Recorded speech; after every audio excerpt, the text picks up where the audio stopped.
حضور پاک صلی اللہ علیہ وسلم کی پیدائش اس مہینے میں ہوئی۔ اب اس کی کوئی دلیل بھی تو ہونی چاہیے نا۔ دیکھیں، رسول اللہ صلی اللہ علیہ وسلم پیر کے دن کا روزہ رکھتے تھے۔ جب پوچھا گیا تو آپ نے مختلف وجوہات بتائی تھیں۔ ایک وجہ یہ بتائی کہ پیر کا دن وہ ہے جس دن میری پیدائش ہوئی، میں اس لیے روزہ رکھتا ہوں۔ اب ہم آتے ہیں رسول اللہ صلی اللہ علیہ وسلم کی پیدائش کے تاریخ کے اوپر۔ کئی باتیں ایسی ہیں جس میں تمام لوگ متفق ہیں، کوئی اختلاف نہیں۔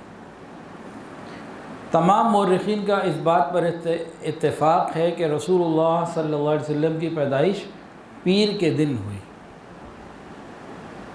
اس بات پر سب متفق ہیں، کوئی اختلاف نہیں۔ بلکہ ایک روایت میں آتا ہے کہ پیر کے دن ہی پیدائش ہے اور پیر ہی کے دن وفات بھی ہے۔ اچھا، اس بات پر بھی اتفاق ہے کہ حضور صلی اللہ علیہ وسلم کی پیدائش عام الفیل میں ہوئی، ہاتھیوں کا سال، جب ابرہہ نے ہاتھیوں کا لشکر لے کے بیت اللہ شریف کو گرانے کے لیے سفر کیا اور اللہ نے ابابیل بھیجی اور اس کو تہس نہس کر دیا۔ تو اس بات پر بھی اتفاق ہے۔ تو کن باتوں پر اتفاق ہے؟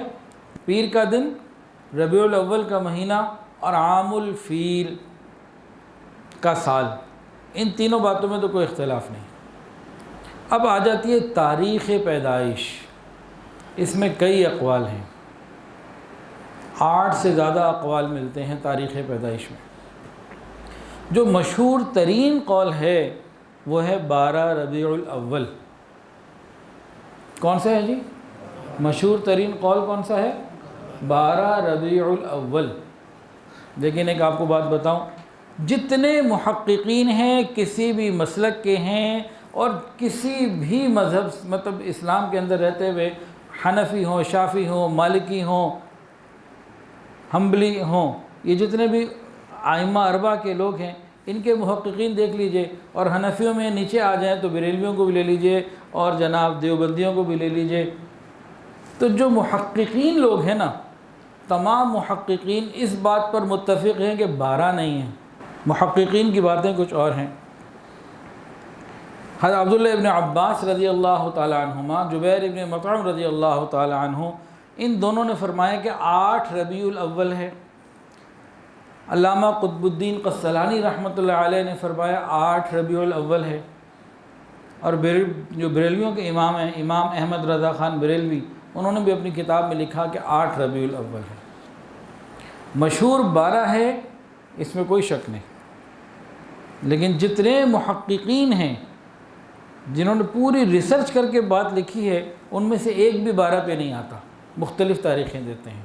تاریخ وفات وہ 12 ربیع الاول ہے۔ علامہ ابن کثیر رحمۃ اللہ نے لکھا ہے کہ نبی علیہ الصلوۃ والسلام کی وفات 12 ربیع الاول پیر کے دن ہوئی اور چاشت کے وقت ہوئی۔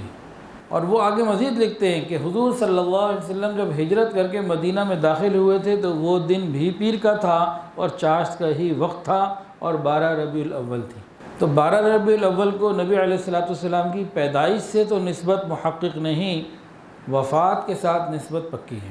بھئی 1975 کی میری پیدائش ہے، 1990 میں میرے دادا نے یہ ہاتھ پکڑا اور جناب مجھے لے گئے ہال روڈ نیشنل الیکٹرانکس۔ اس وقت ہم دکان کا نام تھا جاپان الیکٹرانکس۔ اس زمانے میں دکان کے اوپر ایک سالانہ تعطیل کا ایک کارڈ آتا تھا، بلدیہ یا میونسپل کمیٹی کی طرف سے، اب تو وہ زمانے چلے گئے۔ تو اس میں لکھا ہوتا تھا، مجھے یاد ہے، 12 ربیع الاول کے آگے چھٹی اور آگے لکھا ہوتا تھا 12 وفات۔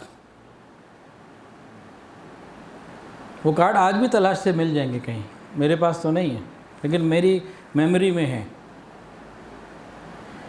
پھر معاشرتی علوم کی جو تیسرے سال کی کتاب تھی نا، اس میں 12 وفات لکھا ہوتا تھا اس وقت کی، لیکن آج 12 وفات کا لفظ نہیں ہے۔ 1980 کی دہائی میں جب اخبار آتے تھے، ہمارے گھر میں نوائے وقت آتا تھا اور میں بڑے شوق سے پڑھتا تھا۔ تو ربیع الاول کا مہینہ جب آتا تو 12 وفات کا ذکر ہوتا تھا 1980 کی دہائی میں، یہ مجھے یاد ہے، میں نے خود پڑھا ہے قومی اخباروں میں، جنگ میں اور نوائے وقت کے 2 کا تو مجھے پورا یاد ہے، اور میں بھی یہی ہوگا۔ ایک روزنامہ پاکستان آتا تھا اور آتے تھے، اور لوگ بھی اس کو 12 وفات کہتے تھے 1980 کی دہائی میں۔ آج 2022 آ گیا، دن 12 ربیع الاول ہی ہے، لیکن آگے سے ٹائٹل چینج ہو گیا، وہ 12 وفات کی جگہ جشن عید میلاد النبی ہو گیا۔ بھئی وہ والے غلط تھے یا آج والے غلط ہیں؟ کچھ سوچنے سمجھنے کی ہمیں ضرورت ہے کہ نہیں؟ اور نہیں تو یہ چیزیں آپ کسی اخبار کے دفتر میں چلے جائیں، انٹرنیٹ پہ تلاش کر لیں، 1970-80 کے 12 ربیع الاول کے اخبار منگوا لیں۔